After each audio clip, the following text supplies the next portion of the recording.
I get to talk about one of my most favorite things in the whole world, being a person who grew up attached to my computer and now attached to my phone. You know, I read on my phone, I download all my stuff for classes. I am a student of religion, so I go to a lot of religious services, or like I'll be in class and someone will quote a Bible verse, so I'll just pull up my Bible on my phone, you know? And it's kind of funny because that's not really what people think when they think of religion. They usually think I'm like reading something really old, but I like to look at the way we think about religion now, because it's so interesting how contemporary religion can be, because it evolves with people.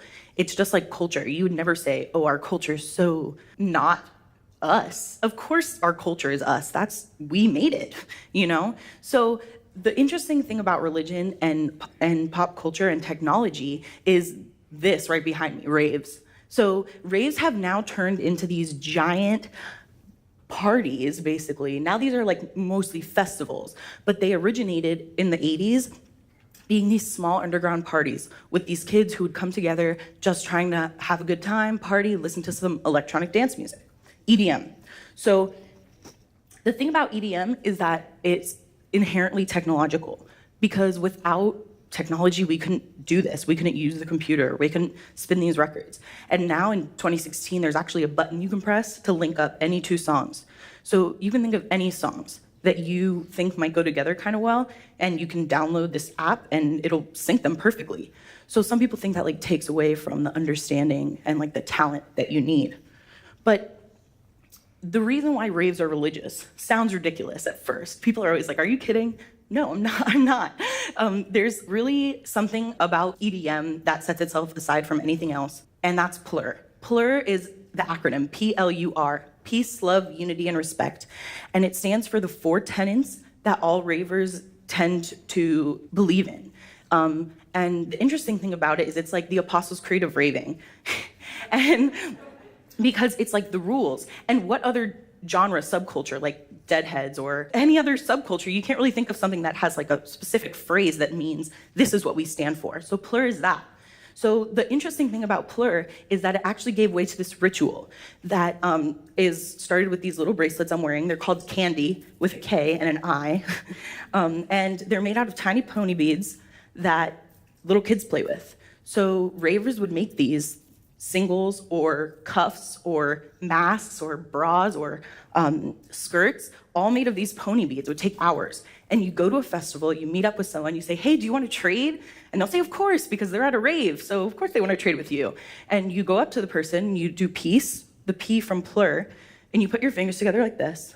Love, you both do a heart, unity, and respect. And when you do that, you have the opportunity to trade a bracelet with someone. So this is like a real empathized ritual or ritualized version of empathy, to go up to someone and give them something that you worked hard on. Even if I worked 3 minutes on it, still, like, it's not something anyone would just do normally. So I think that's part of what initially made me think raves were religious. And it turns out there's like an internet community full of, there's like specific apps for ravers and plenty of ways where you can interact all the time.